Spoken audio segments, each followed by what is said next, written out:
Today's music legend that you should know is the Greek bouzouki player, Iordanis Tsomidis.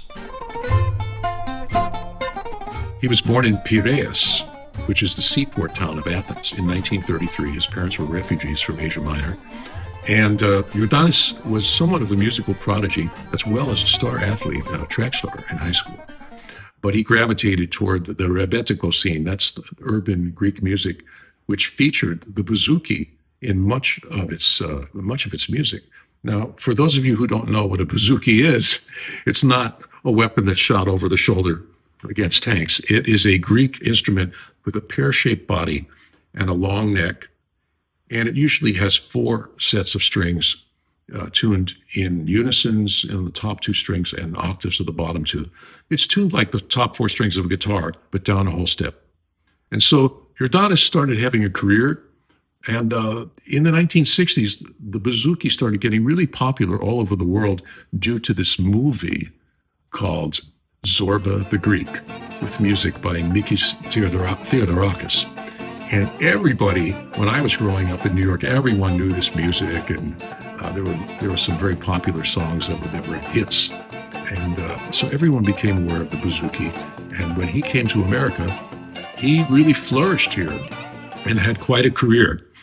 And one of the first things that he recorded when he got here was an album called Greek Cooking, which was the first collaboration between Greek musicians and American jazz musicians, because there was a very big Greek nightclub scene in New York where the album was recorded.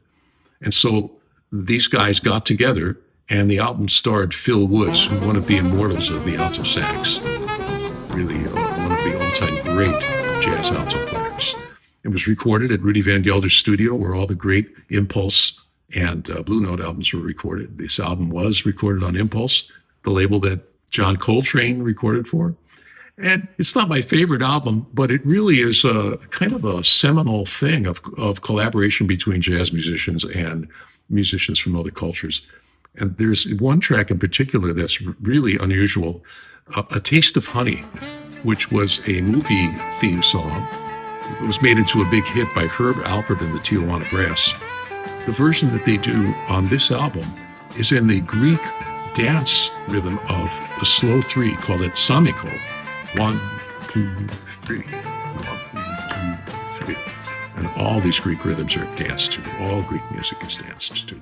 But really, the meat and potatoes of what I'm going to talk about now is the first album that I bought that featured Iordanis Tsomidis playing. And I really hadn't heard of him. Maybe I saw the Greek Cooking album, didn't pay attention to it. But this was years later in the early to mid 1970s when I was investigating all different kinds of world music. I was fascinated by all these different countries and cultures. And I wanted to learn as much as I could about all of it. And so I bought this album called Bazooki, The Music of Greece. And I looked on the credits, and there's this guy, Iordanis Tsomidis, playing bouzouki. And I put the album on, and the first solo that he played on a tune called Pios Bori really arrested me, because he had this great technique, very great articulate technique on the bouzouki, but also in his solo after the vocal. He really messed with the time. He would play things across bar lines and across beats, 3 against the 2 and 5 against the 4, and then 6 and then 7, like somebody shifting gears in a sports car, but shifting gears musically. And it builds up such incredible tension. He was really the master of doing this. And I had never heard anyone really solo like that before in any kind of music.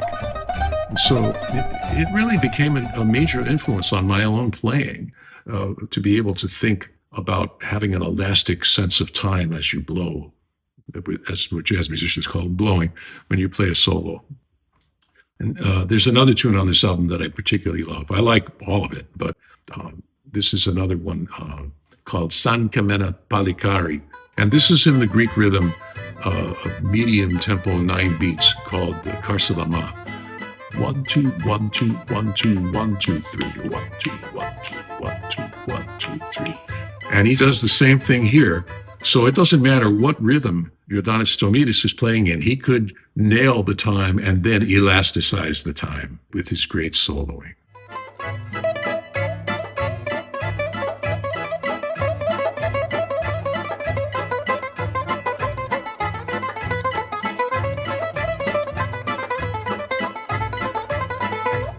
After about 6 or 7 years of living in the States and building up quite a following, especially in Hollywood, there were a bunch of movie stars that were big fans of his: Jack Nicholson, Jane Fonda, even more. He went back to Greece, and he lived out the rest of his life there and all over Europe, playing until he passed away in the early 2000s. There's a lot of recordings of him available, and I put some of my favorite ones onto the Spotify playlist that we have, and I hope that you check it out.